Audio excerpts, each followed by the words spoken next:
meeting is being recorded. Well, good afternoon, good evening, everyone. Whichever time zone you're joining us from, you are here for our July edition of West East Bicoastal Poets and Beyond. I'm one of your hosts. I'm here along with Carolyn Wright and Susanna Case, and our fourth amazing co-host, Lynn McGee, unfortunately could not be with us today, but we are all here for a wonderful merry-go-round of poetry with yours truly. I'm stepping in for my guest, who sadly, unfortunately, could also not be with us at the last minute. Joe Slade from Limerick, Ireland, was going to be our guest. Hopefully, we can get her onto one of the other programs that I work on. And I'm going to step in for her this afternoon. And then we're going to hear from Alina Stefanescu and Barbara Hamby and David Kirby. Each will be introduced by our very astute panel of hosts here, and you all will be on the open mic after the featured readers. So, we'll be here a good 90 minutes or so. Sit back, get a nice cool drink, enjoy the program for today. Just a couple reminders before we get started with our program that if you're not reading, please take a moment right now to mute yourself, to allow for us to have uninterrupted listening pleasure of our featured readers and those of you on the open mic.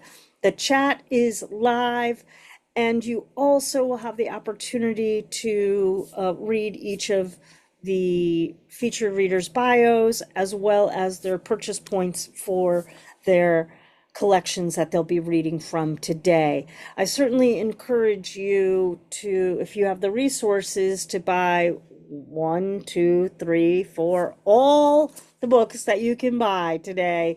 Poetry makes a fantastic gift for any person, including yourself. Well, you may ask, why is she all dressed up in this weird getup? Well, the reason is as I said, I'm filling in. I'm pinch poetry hitting today, as I like to call it, and I'm going to be reading from my chapbook that just came out from Moonpath Press, just the 1st of June, called Fire at the Big Top. Let me share that screen so you can see the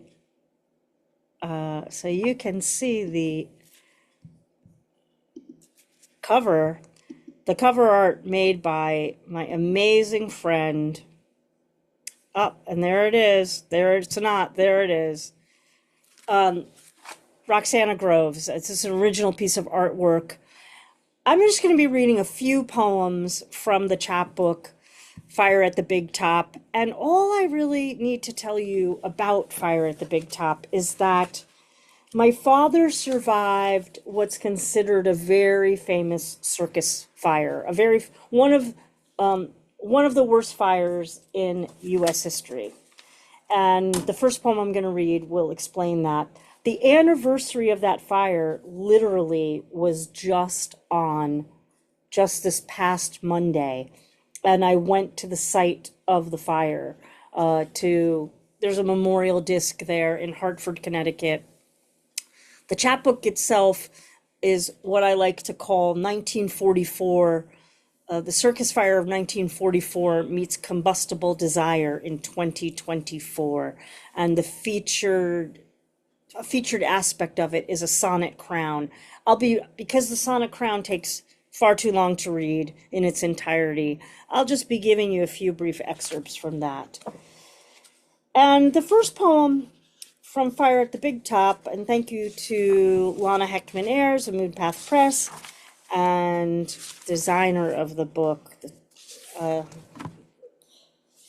designer of our books. Amazing, amazing work. And I want to give a big shout out before I read also to Lilo Way. Lilo Way's book, Flying, about her own grandmother who was in the Ringling and Barnum and Bailey Circus, was very instrumental in my completing this work. So if you have a chance to hear Lilo read from her book, Flying, her grandmother was an aerialist in the actual circus. Well, this first poem will explain a little bit more about the fire itself and kind of my interest in why I wanted to write this. The 10 worst fires in U.S. history. Imagine waking to a long anticipated summer deluge, early morning before no one else is awake, just you and a symphony of water making its music known. Now imagine, it is the next day, only 80 years earlier, the morning thick with humidity and the sun rising, a throbbing like a toothache in the upper jaw, the grounds below, not anticipating the afternoon scars of scorched earth, charred bones, human flesh sloughing off circus dwellers like candle wax. Now imagine as you listen to the rain's welcome relief that there is an 8-year-old boy waking to an entire day of what comes next, except today reigns extraordinary. Today, the circus is in town, just down the street from the boy's house, doused in his father's alcohol. But he, the boy, doesn't really understand the difference between flammable and combustible, between alcohol and kerosene, between paraffin and candle wax, although both will coat the boy's childhood with an ominous smell. At 8, the boy is prone to bicycles and boomerangs, rare coins and postage stamps, common scrapes and burns. Now imagine you imagining all this, because this long ago boy is your not so long gone father, who asks a 9-year-old you if you've read anything about a circus fire as you sit devouring yet another book about disasters in the living room. This one about the 10 worst fires in U.S. history. And when you look up from the pages, wide-eyed, drunk with wonder, and blow a drawn-out, yeah, like an exaggerated kiss, he returns the volley with a flat, I was there, and walks away into the tempered dark. It will be well over a decade before you hear anything about the fire again, and even decades more before he shares the full story unprompted like penny candy, almost as if he loves the story coated in wax, ready to go up in smoke. For years, you know you will write this story, but you don't know what the story is. You don't know the boy or the girl, eager to climb down each dangling rope from the ends of the high wire. Now the boy is dead 2 years. Now, tomorrow, the 80th anniversary of the circus fire looms like burnt smoke over water. Now, you are both the boy and the girl, and the only one left to tell this story. Now the rain has stopped its astonishing percussion. Now, what remains? A clattering of invisible bird songs, the sun beginning its unabashed rise to burn. Well, I pretty much make a, thank you, I pretty much make a commitment to go to the site of the fire now every year, now that I live in Connecticut. I had been living on the West Coast for many, many years. And on that 80th anniversary, there was a downpour, and it really prompted my thinking. And this past Monday was also an incredible downpour. And I can't help but always feel a tremendous relief on the day that the fire, on the anniversary of the fire when there's rain, because I know what had happened on that day, on that site, now 82 years ago.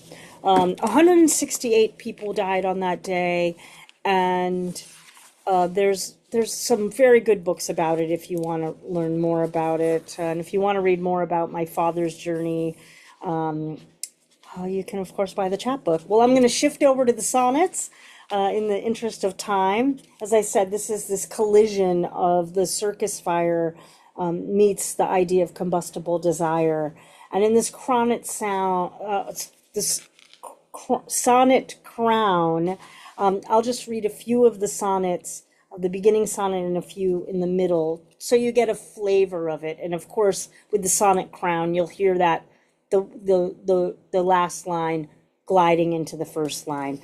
And all of the sonnets, and there's 12 in this crown, are titled after the name of circus performers. So my friends, welcome to the Circus Fire Corona 1944-2024, and we begin with The Sword Swallower. And so she becomes nothing more than everything that I hold in my hands, one with sword, the other sand that she blows away from the palm of my hand, and those candles too. I light their waxed wicks and watch the glass globes glow from the bed and blow out toward them before they ever burn, too bright, too outrageous. For my dreaded blade, my folly, is too sharp to call these candles hers, mine, ours, although their light is all I promise her, I can see from shore to cherished drowning shore. What she can give me is all we fools have until she can see us no more, and what I can give her will repose in my steel-worn heart. Sleep with me forever, like a lover, like a darling, darling dare.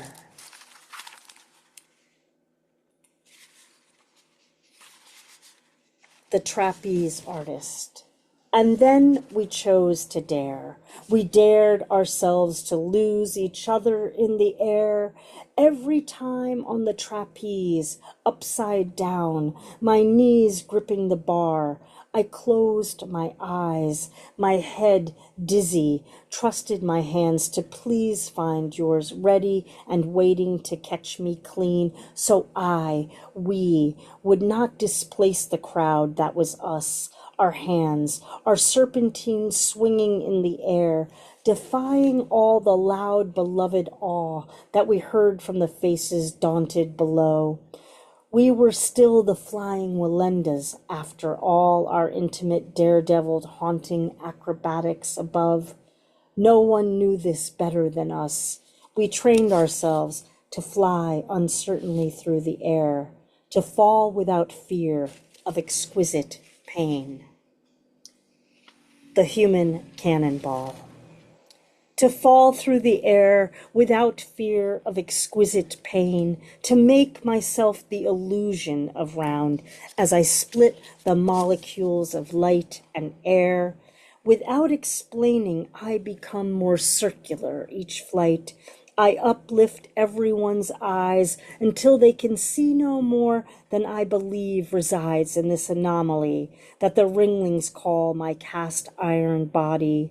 I am encore before I am shot into the crowd's terrified glee. Where I land, no one owns. And this makes me more like the fire that will dislodge the love from what I do, forever extinguish my destiny to go on with the show. I become glove to most of the air. I become a flying trick card. And as for the whip of air I create, I crack it hard. The lion tamer. And as for the whip in air I create, I crack it hard with a dramatic flick of my wrist and a flare, and this is mostly for show, like the charred matchstick that I presume set the air on fire, remains separated from its once burning flame.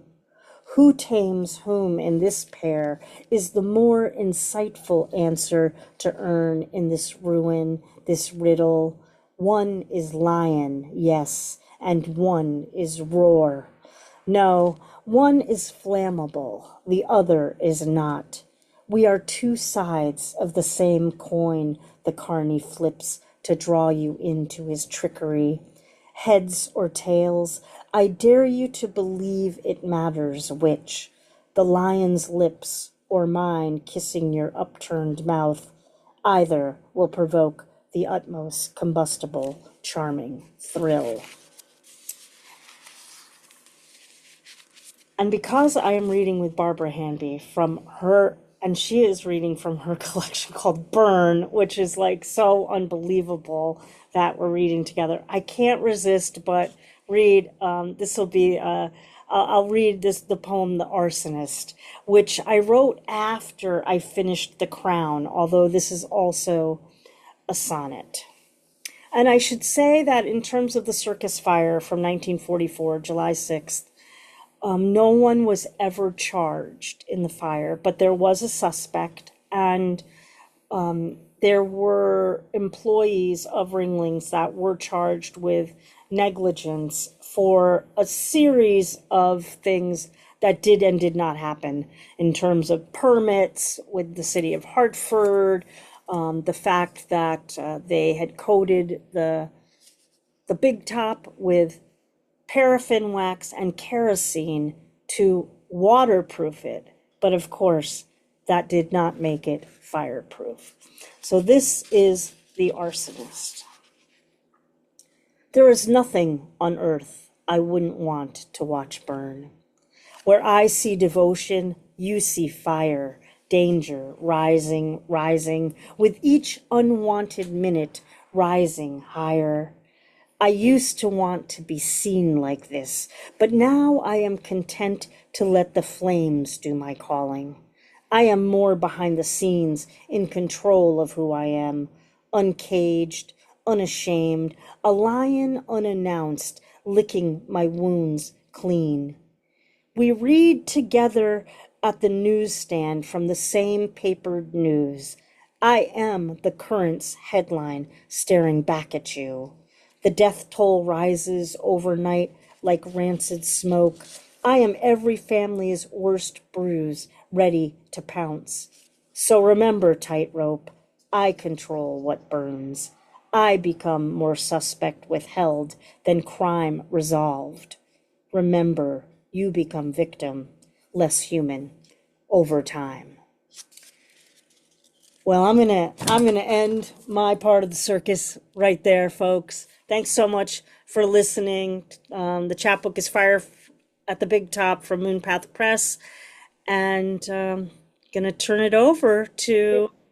It's a wonderful collection, Sandy, and I love the way your personal obsessions sort of cannonball into your poetry.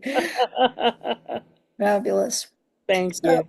so Alina Stefanescu isn't here. I don't know what's happened to her. I haven't been able to contact her. I think what I'd like to do maybe is just put her bio in the chat and I can read one of her poems and then we can move on just so you get an idea of her work, which is interesting.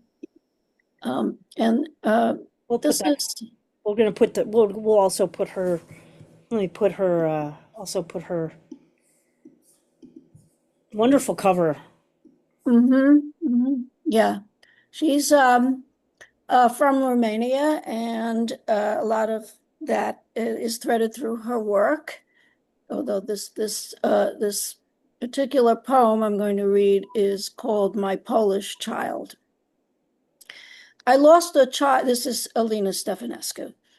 I lost a child on the streets of Krakow.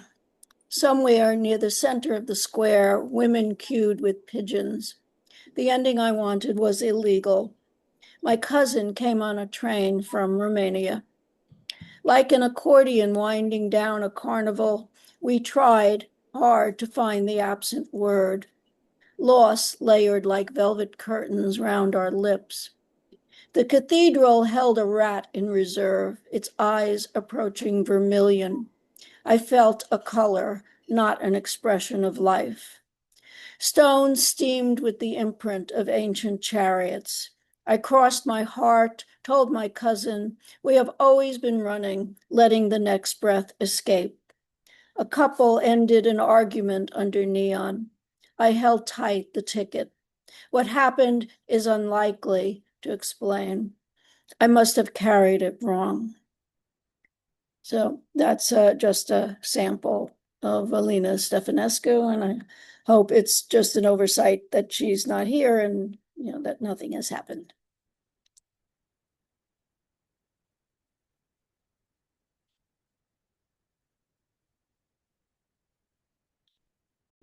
Yeah, thank you for reading that poem of Alina's, Susanna, and thank you so much for your wonderfully fiery work in those incredible circus poems. And I look forward to reading more of them and seeing you in the Pacific Northwest very soon, and perhaps reading together in one of our wonderful reading circuses in the sense of a circle in the round of poetry.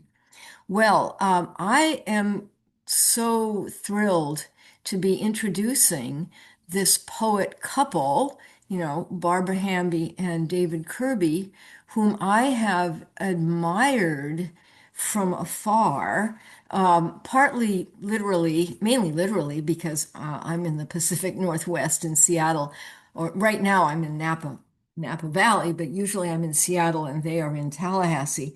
But I have just admired their work for being both of them, this voices of wit, of boundless energy, good humor, and sort of wide-ranging cultural, sociological, political reach in both both popular and high cultural realms. So I have this sort of I can imagine their lives together, as a poetic couple, just you know uh, just a nonstop sweep of inspiration, mutually critiquing and inspiring each other, commenting on each other's work in the midst of daily tasks, which would range from doing the dishes to walking the dog or the chinchilla or the capybara or whatever wildly imaginative and unusual pets that might possess them. Um, and all of it in a mood of high humor and courage in the face of this crazy cultural dynamic that we have been living through various administrations and regimes over the last several decades. In fact, one of the things I'm impressed by is that together, they both teach at the University of Florida State University, and you know, they have also co-edited an anthology of poetry called Seriously Funny from the University of Georgia Press. And but they're, and these have humorous poems with serious underlying messages. But one thing that strikes me, unlike many, there's the terrible cliches about some of these appalling cliches about, well-known poetic couples. Let us not mention the names of Ted and Sylvia, and that's really a very pathos-filled story also. But Barbara and David strike me as eminently sane individuals whose genius as poets is not at all jeopardized by their being big-hearted, outward-facing, generous, and positive-minded people. So that's what I wanted to say about both of them. About Barbara, I want to say a couple of other words. I have been so impressed by her work since I first read poems in her book Babel, which is basically signed to me, and I think the date is sometime in 2005, which means it was the AWP conference in Vancouver, BC. And there was a poem in there called Ode to American English, which I fell in love with that poem because it had such humor in it about, it had wonderful lines like the inability of 90% of the population to get the past perfect. I have went, I have saw, I have taken Jesus into my heart. I have always loved that line, and I've taught that poem sometimes. But Barbara's work tends toward, I mean, it seems to be much more of a voice-driven poetry. So a lot of people who have written about her have talked about her work as kind of a rant. These wide spinning verbal associations on cultural phenomena and human interaction. And her favorite forms that really work well are the ode, like that ode to American English, and the abecedarian, which is a form that I also love. And these forms, which are, formal but also flexible, allow her to explore all of the, humorous and whimsical, literary and laugh aloud funny, but also very serious existential questions that we face as human beings. So let us welcome Barbara Hamby and let it burn, Barbara.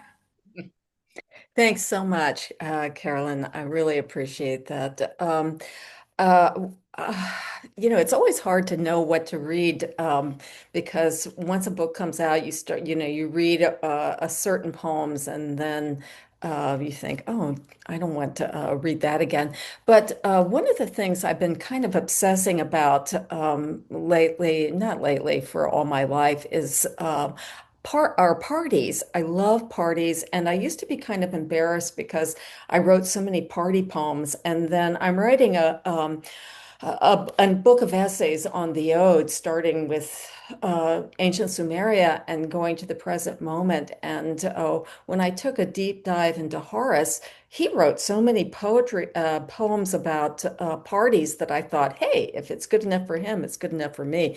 So he's been my kind of my mentor and guiding light. And I also write fiction, and I'm thinking about this book of fiction which is going to be in maybe 9 or 10 parties.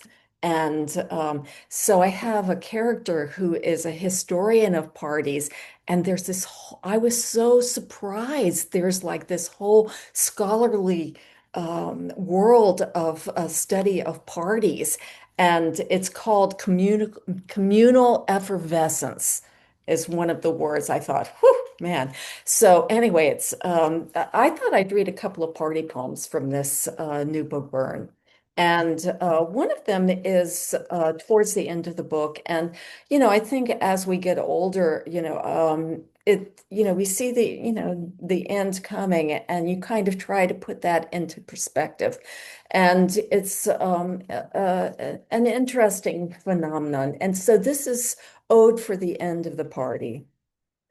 What happened to the music, the pop, bebop twang of Django, fangs of women laughing, two men banging heads in the street, throwing up on the red Mustang, and then the champagne you found in the back of the refrigerator that I drank from the cup of your mouth? Oh, party, where did you go? The acid dropped in a million molecules of searching for a theory of everything only to see Aristotle across a crowded room. Where are you, Sin? You sailor in the back of the boat, ship of cool, shipwreck, ship shape, and the morning with its hot buzz of fly specked nothing. Where are my eyes that could read in the dark, my feet that could walk into the deepest cave and come out with all of the animal voices alive on my tongue? Tiger tantrums, lion sneers, macaw squawks, searing the sky with their stories of strangled blood. I'll tell you this.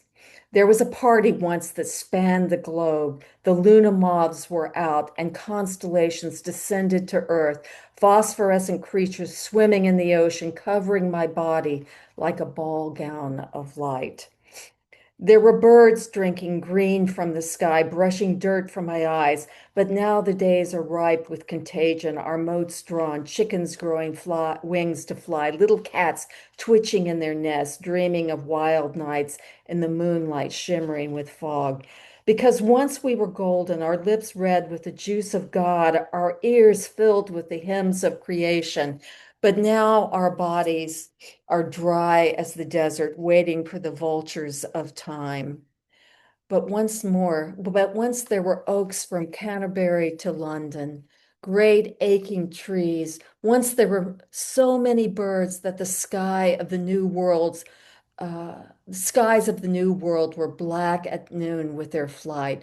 Once prairie grass covered the belly of the land, but now we are engaged in a great civil war. All parties wrestling in a theater of mud, while our assassin struts on the stage. 'Tis now the very witching time of night. O Bacchus, loudmouth lord of the middle of the party, killer of bummed out, stinky thinking, son of the zigzag electric hoochie coo, king of the purple sky over Milwaukee. I need some vino experimento in my veins. I need some shake it up, baby, a little night music, a close encounter with the dark prince in the dark center of my heart, because he is siphoning the juice from my oranges, the wine from my sacrament, the pong from my pinga, the pretty pieces of the puzzle I could never finish. Oh, party, I thought you'd never end. I thought I'd walk to Valhalla on my own 2 feet. But here I am on a rocking boat, tossed in a cyclone between my ears. Farewell, my lovely fiesta of red drinks and endless talk about delirious nothing. I was your number one girl for a moment. I was your queen. Um, the I don't know, a party is so amazing because like even if it doesn't work out, if they're good snacks, then you've gotten something out of it. But every once in a while you have well, not even every once in a while, because like I have to say, I've become an expert at hunting out the weirdest person at the party, and getting their stories. And so it's always a treat for me. I thought I'd read another uh, party poem, and it's near the beginning of the book, and it's another, all of the poems in the book are odes. All of the poems are. But this one is ode on being a little drunk at parties. And the Carolyn mentioned that my poems are voice driven. They really are. Once I find an opening, I don't know where it's going to go. And so sometimes that works out, and then sometimes it doesn't. But when it works out, it's a lot of fun. This I'm really obsessed with the ancient gods too. I love them so much. I'm so excited about seeing that new Odyssey. I really Florida State University gave me a grant. I still can't believe this, to follow the Odyssey from Troy to Ithaca, which was kind of amazing. Uh, David went with me, so I think it was amazing for him as well. Anyway, this is called Ode on Being a Little Drunk at Parties. And I guess I brought up voice because I think that this is my joke about my voice. It's the voice I have at a party. I'm a little tipsy. I'm not drunk, but I'm less inhibited than I am in real life, which I am. Uh, Ode on being a little drunk at parties. My brain is such a bully. Wash your face, comb your hair, brush your teeth, but drink a glass of wine, and my id rises up like Venus on the half shell and says, baby, you're beautiful. Even the stupid shit you say is smart. And this is when a party starts to shimmer. And if I'm lucky, the music instructs me in the fundamentals of moving through space and time, but with rhythm on this occasion, and not the white girl cubist automaton beef jerky.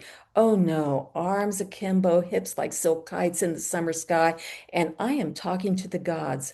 Aretha is unlinking my chains, and Prince tells me what it's like to kiss. And if I'm extra lucky, I'll find someone to buttonhole so I can talk about time travel, because now I want to talk to the gods, as in, Athena, what's your problem, girl? You've got it all, howitzer tits and a brain the size of Olympus, and all you do is cause trouble among the chuckleheads on Earth. Oh, I get it. It's hard to feel sorry for humans. We're a hot mess. And by the time some of us figure it out, we're playing our end games. But what's the story on Aphrodite? Is she stuck up or what? And Hermes, I want those silver shoes with the little wings. Now that's a look because with those shoes and a glass of champagne, I could rule the world. But who wants to be Zeus with his beard and or Poseidon riding the waves with his trident? Not me, that's for sure. Because I can barely make it through each cantankerous day with its roadblocks, red lights, and hurricane sirens. God, the noise.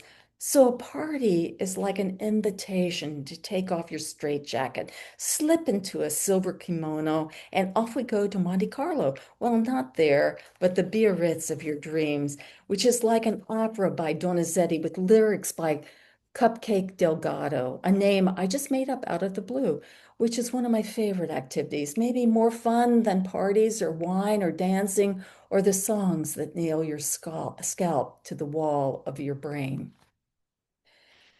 Um, uh, let's see. I think that's all the time I have. So thank you very much, and I'll turn it No, over to no, Dave. you can, I think you can read one more, Barbara. Is it all right to ask for one more? Sure. Is it Yeah. okay? Yeah. Yeah, I don't want. we're I going to don't have want to take it. time. Yeah, one more. Uh, well, I thought that I would read maybe if I had time a new one. And I've got this new set of poems that I don't know how it happened, but this summer I think I have a rough draft of it. And a couple of summers ago, David and I were in Florence, where Florida State has a study abroad program, and we went to this show of Anselm Kiefer, who I can't say enough about. There's a beautiful film by Wim Wenders about his work.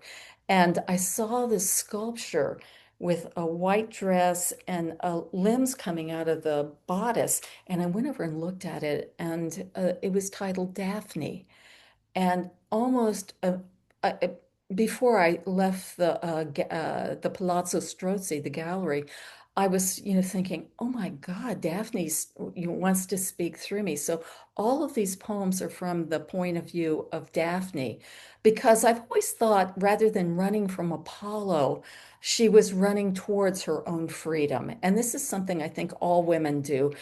Trying to, an older friend of mine said one time to me, she said, you're always going to have this tension in your life. You want to be free, but you want to be cherished. And so I think that Daphne is well. I can't even remember how many poems there are now, but it's about 70 pages. And but this is one of the sections of the book. I think might be her contemplation about beauty, which comes from my obsession with Keats, the truth and beauty thing. So this is a poem, and Daphne is speaking to me, but Daphne, at a certain point, her tree falls away and she just starts roaming through time. So, and she meets lots of different people and talks, one of the poems, she watches French movies with Kafka. I mean, yeah, I'm having so much fun with this book. I don't ever want it to end. But this is called Daphne Bites the Hand That Feeds Her. And I mean hard, really hard. I don't know about you, but the gods give me the creeps. I thought, though they are good looking, which counts for something, I guess, but when I think back on my traipse through time, I'm still agog at my escape. And it's all about walking through a door, even when it's a tree. So forgive me if I still think Apollo's a dick, though a dreamboat in a lot of ways, but I wasn't ready to settle down, and nobody said no to him. So I had to hit the road fast because being knocked up by a god was not in my plans. Though what my plans were, I have no idea, just sitting under a tree and eating an apple and daydreaming, which is not a bad way to spend your teens, though it's easy to get distracted. And beauty was my problem, as it always is, because you hate it when it covers you like a shimmering cloak of butter and starlight. But when it's gone, there you are, like a junkie screaming, come back, beauty. I'm sorry I was mean to you. As if she cared, because she's busy dishing out her goods to a new crop of girls who don't give their good luck a second thought.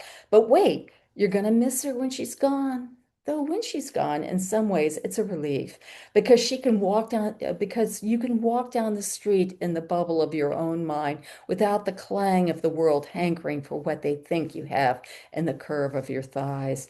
And it's a waste of time to get ruffled because you can act like beauty doesn't exist, which will be the case before you know it.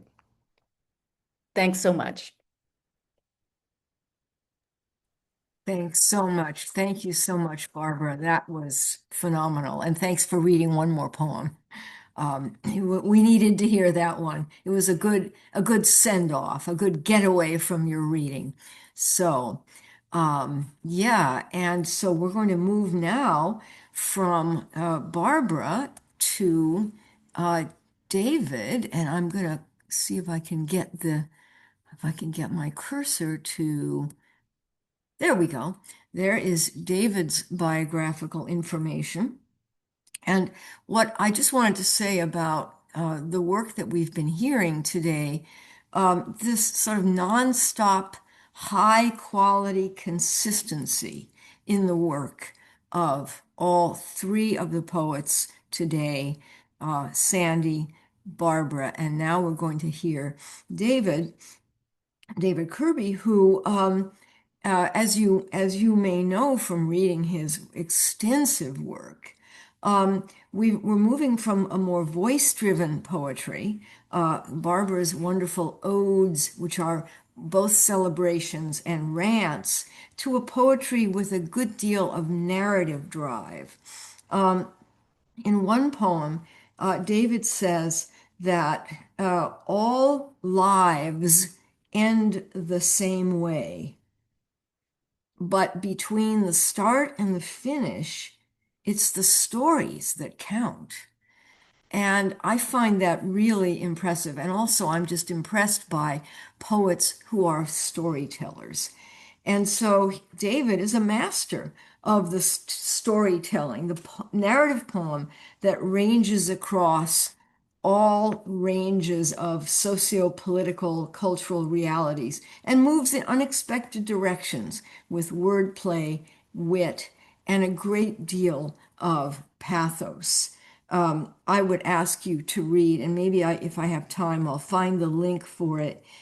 It's on the Rattle website, a poem called This Living Hand, which, refers to that very late poem by John Keats, and who's a poet who's influenced David a great deal.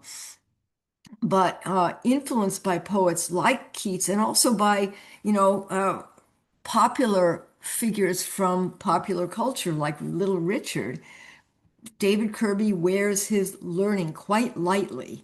And so his poems are both very directed and also digressive. They go off in all kinds of wonderful, what looks like tangents, but that come back around kind of like an F. Buckminster Fuller talk. They come back around to their main point at the end. And it's always such a wonderful surprise. And so, what he has said elsewhere is he aims in poetry to portray the mind as it really works, as it actually works. And of course, it helps to have a very, very subtle and wide ranging mind, energized by humor and athletic associative talent that makes the writing of these poems look easy. And so I am going to let David have the last word here in my introduction, where he says, I hope, and he says in some interview, I hope that in this poetry you will see turns of thought and observation and people behaving in crazy, deeply sane, and seriously funny ways that you might not see otherwise. So take it away, David. Let us hear you and see you now. So. I will, but not before thanking you for such a good-hearted and generous introduction, Carolyn, and thanks to Sandy and Suzanne again for organizing this and getting all the cats herded into one page here. So I always say there's nothing like starting your afternoon with a good old-fashioned Cupcake Delgado poem. So the bar has been set for me, and let me see if I can get my leg up in the air. And I know I won't go over it, but I'll do my best to approach that height. Uh, the first poem I'm going to read is called "The Bear." This is my high school coach's metaphor. I went to a small high school. There were only 61 students in it, and all the boys played all the sports, all of us badly. Like a 110 football season was like a triumph for us. But Coach Gebhardt always talked about the bear because we would run around in the steamy Louisiana heat and get exhausted. And he would always say, the bear's going to jump on your back pretty soon. Sure enough, it did. And like all great Hold on one metaphors, second. yes, I'm just on a Zoom. good deal. Uh, like all fabulous metaphors, it applies itself to so many things beyond itself. In this case, how you experience life when you get older. So the bear. At track practice, Coach Gebhardt could tell exactly when a sprinter would run out of gas, hit a wall, peter out, flag, fade, fold, and he always announced it the same way. Okay, watch Hanlon when he gets to the curve. The bear's going to get him now. And sure enough, the Mike Hanlon who'd been racing across the face of the earth as though he'd run forever would start to flail and throw his arms around in circles and gasp in surprise at his own mortality, and either slow to a fraction of his speed as he crawled to the finish line or stumble onto the infield and sprawl on his back like a roach that had been hit by a squirt of insecticide but hadn't died yet. That was so many years ago that it seems like centuries. The world was so different then. TV shows were in black and white. There were only a couple of computers in the world, each as big as a building. Everyone had landlines. My parents were terrified when the operator said, "Will you accept the charge?" Because no one would spend that much unless someone they knew had checked out, taken the last exit, returned to sender, logged off, left without forwarding address, lost the argument with gravity, assumed room temperature, handed in the equipment. A third of my graduating class has done just that. And while many of those who remain walk for 10, 15, even 30 minutes a day, none of us sprints. This does not deter the bear. The bear is always with us, with you, and always will be. I love the bear because he's smarter than me. He knows the work outlasts you, but hope will get you started. The meaning escapes you, but faith keeps you going. And you can't do it by yourself. Love brings help. When it's time to go to bed, instead of saying, "I'm tired," or "It's time to go to bed," I'll say, "The bear just put his paw on my shoulder," unless my wife says it first. So yeah, I grew up in Baton Rouge, and like you who grew up somewhere else, I grew up everywhere. I thought life there was the way things always were. And then I got out a little bit, and still took me years to realize just how funky that culture was. So this is a love poem to a certain brand of insecticide.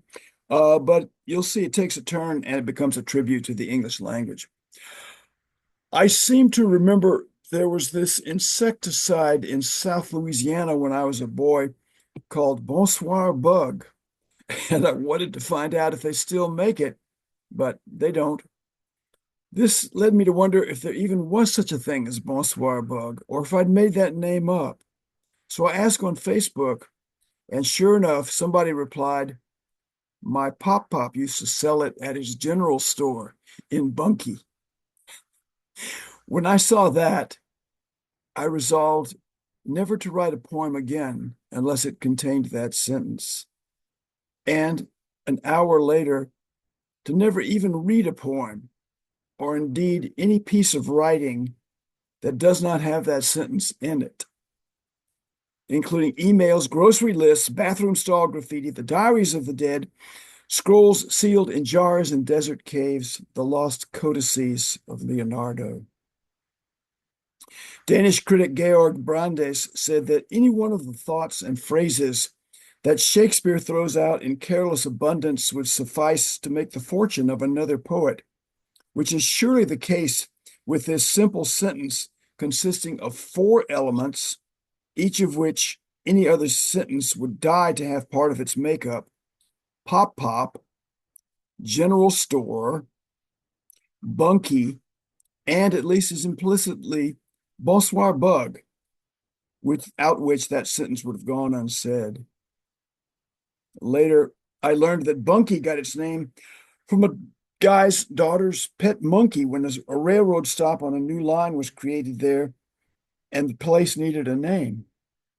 Oh, English, how I love you. You are everyone's pop pop. You are the general store. You sell everything. The world will never run out of bonsoir bug as long as your lights are on. You are bunkie. You are a guy, a little girl, a monkey, a train that goes and never stops long in one place. You are the wood of Anglo-Saxon. You are Latin's smooth marble. Conrad, Borges, Nabokov. Their native tongues gave them their hearts, they said. You gave them a chisel. Now, Oscar Wilde said the most frightening phrase in the English language is when someone approaches you and says, I had a very interesting dream last night. But everybody wants to write about the dreams. I figured out how to do it, which is make it somebody else's dream. So there are actually 3 characters in this poem. There's the me, the poetic me, who's talking to a friend whose other friend had the dream. It goes this way. It's called The Mighty Dead. A friend of yours was reading the paper, you tell me, starting with the front page and proceeding in the usual way from one section to the next. News, art, sports, business. When he comes across a drawing of a memorial service for a musician, and it covers both pages of the paper, top to bottom, side to side, and just then his doorbell rings, and it's someone looking for yard work. But your friend doesn't need any yard work at the moment, so he wishes his visitor the best of luck and sends him on his way and returns to his paper and looks for that drawing again, but he can't find it. And that's when he realizes he's dreaming. And in the dream, he's sitting on a balcony looking over an audience of hundreds of people, all alike, all faceless, except for 3 men in the front and to the right of him in clothes that are no longer in style, and beards and mustaches and bushy hair. And it takes a minute, but then he realizes that they are Sir Edward Elgar, Aaron Copland, and Eric Satie, 3 giants who had shaped the dead musician's career. Most dreams are real snoozes, you tell me. You're horsing around with friends in a country you've never been to, or you're in a park and a stranger comes up and tells you you owe the IRS $1 million. But your friend says that when he woke, his face was wet, and when he told his wife, she wept too. What he remembers most was the way all 3 composers leaned forward and watched in silence, yet intently, as the service went on, and it was then that he realized 2 things. First, they had come back this one time only, and second, that this same scenario would play out again and again till the end of time in an infinite number of ways and with an ever-changing cast of characters. Keats called those who came before us the mighty dead, but he wasn't the only one. Homer, Emerson, Whitman, George Eliot, these and more say that the lives and works of those who preceded us touch, tap, transform continually, and not like a ripple in a pond, but as a flood pouring over us from the brink of heaven. Your friend died not long after, you tell me, but when I ask you what you remember most about him, you say, oh, so many things.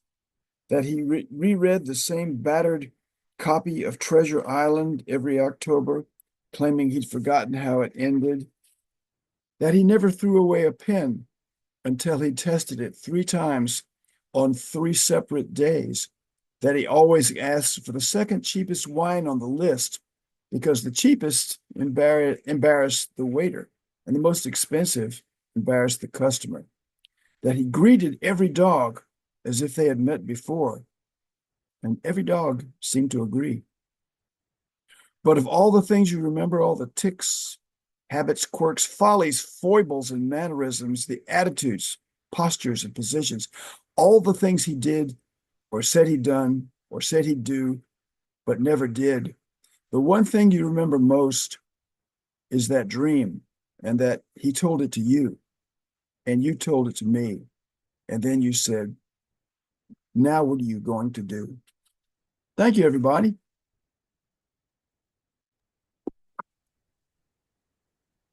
Thank you so much, David. That is just amazing. I love those stories, and we, I hope we can continue this conversation, oh, via email or Zoom or something, and maybe some book exchanges. But I'm just so honored that both of you were willing to come and read for us, and along with Sandy. And I think. Well, Alina has not appeared, has she? So this is the conclusion of the featured readers. And so now we go to the open mic. Is that correct? Yes, that's Yes. correct, Caroline. And you know, David, I have all your poetry books at least, and I have loved them, but I have heard you read only rarely, and so this has been a particular pleasure for me. Thank you. We have three open mic readers, Patricia Clark, Lisa Badner, and Kate Regrizin, sorry. And so we'll do them in turn. And so, Patricia, if you can unmute yourself.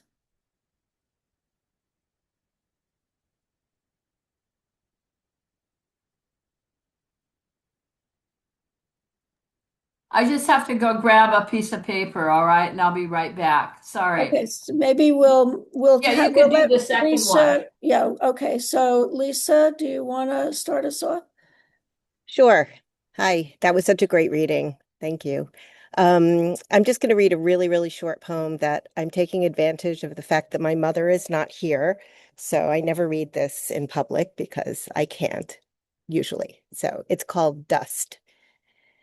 I dread imagining how this will all end for my mother, who has not seen a doctor for 20 years.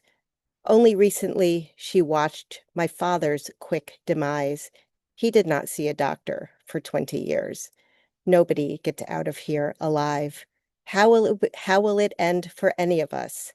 She bites into her burger with her strange set of teeth, some fake, some real, pointing in 10 directions. Please go to the dentist, I beg. She tells me to mind my business. I haven't had a burger in 2 weeks, she proclaims. But she had a burger last week, and meatloaf, and pastrami. Her arteries must be swirling with chunks of tortured meat, plotting her demise. Does it really matter in a world? But does it really matter in a world of fascism and fire? The dead cow and its terrible life, the burger, the teeth, it will all end in dust.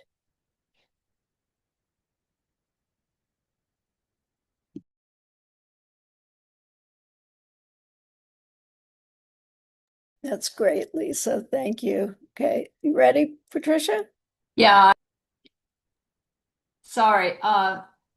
I'm from Washington State, and you'll maybe know that from the title of this poem. And I'm writing with the grind this month. It's kind of fun. How many of you have done the grind before?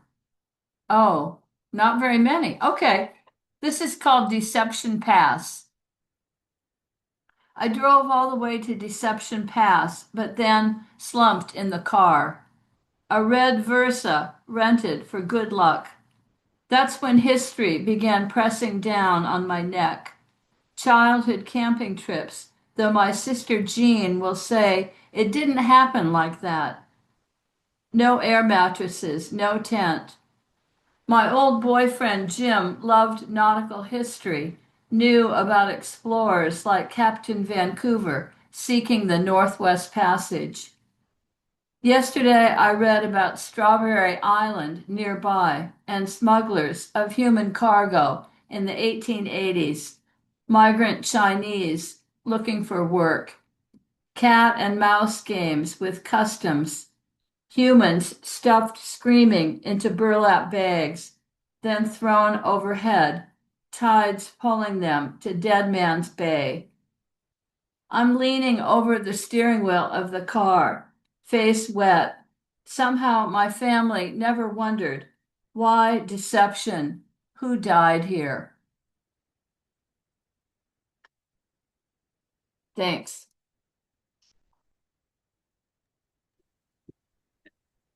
Very interesting. Thank you, Patricia. And now our final um, poem, Kate.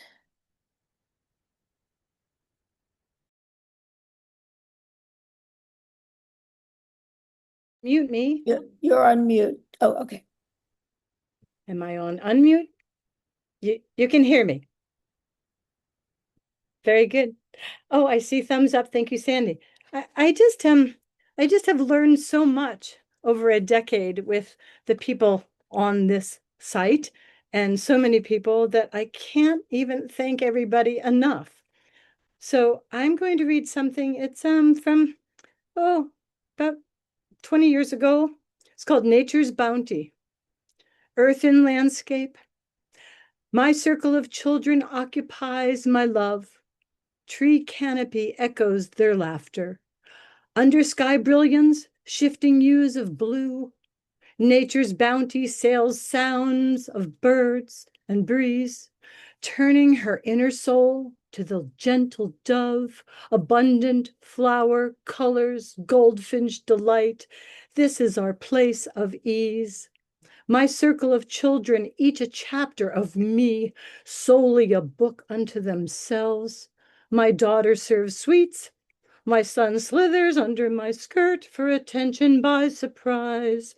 My baby is content and secure on my thighs. My teapot and sipping to balance my head. My goal to never succumb to defeat. Ocean fulfillment, staring away from the landlocked bounty to ocean's depths, where my darkest secrets are cast. Octopus listens to my beyond. 8 arms serve the myriad of my chores. One lost, another will grow. Dissolved my sorrow to the alone below. A clean slate for tomorrow, outdoors. My circle of children occupies my love. Thank you.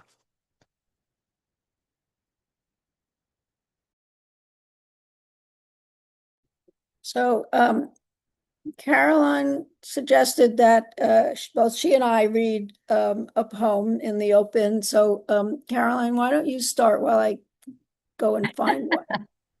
Oh, thank you very much. Yeah, because we definitely have time. It's only like, 8 minutes after the hour. So, in honor of the incredible voices in this reading, I'm going to read a poem from my most recent book called Masquerade, which has a cover that should be reminiscent of Mardi Gras meets Fillmore West posters from the 60s. And this book, in fact, much of the action in it, it's a memoir in poetry. Much of it takes place in New Orleans, which of course is Barbara Hamby's place of birth. And so it's a poem in honor of all this wonderful wordplay that we've been hearing, and also the implicit story behind it. It's called Celestine Dozens. And if you know, in African American culture, there's a game called Playing the Dozens, where you very inventively and creatively and humorously insult the other person. So, and in honor of the odes, this is a kind of a mix of ode and who knows what else. Celestine dozens. Except for your adamantine battle plan and High John's route, no tongue-scumbled eloquence of yours ever would drop off the charts, you rascals trafficker and right-hand man, gut bucket crooner and come on king, yanking your silver spoon from my back-talking mouth. Slow dancing in the funky butt on Rampart edging Congo Square, you run your big hands down my blouse, and Saint Xavier's sisters in their Rue Toulouse convent cells downriver flagellate themselves into a lather. In the strobe lamps flicker, we tango, wrangle each other into sweet unreason, raunch and righteous grind. Nice work while we're getting it. Low down damnation blesses us with ecstasy's bent blue measure until I falter and you rustle some other torch singer's satin camisole to the floor. Jam boogieing us into a wing tissue web, you connive the late shifts of desire, bodies, bruised rhythms, filter your tincture of unanswered longings, my Kelvin units of regret. Thank you. Thanks, everybody.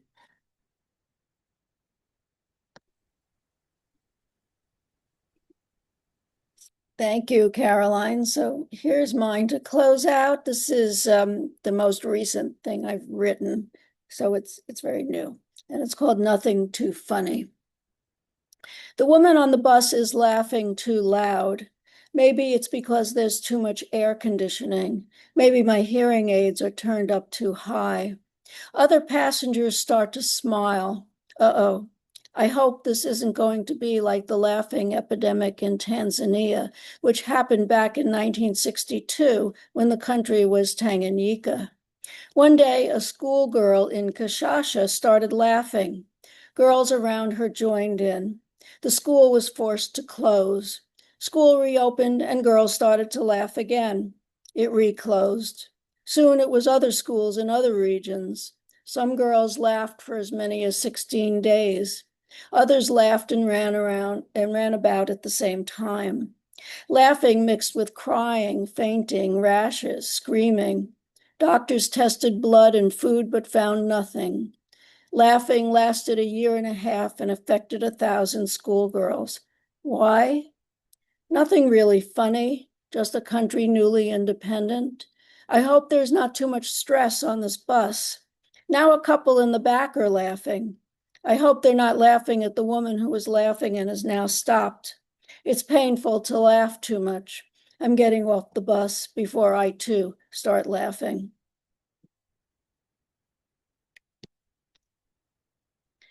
So thank Wow. you, Wow. Sandy, Yannone, Barbara Hamby, David Kirby for featuring today. And thank you to the open mic readers, Lisa and Patricia and Kate. And what's going to happen now is that because this was recorded, it will go on YouTube, and that will happen later this week, and I will send you the link so you can share it with friends who maybe couldn't make it today, and it will also go up on Facebook, and it will stay on YouTube for forever. And if you'd like those, if you like what you heard today, our next and final West East reading will be on November 14th, same time and same place.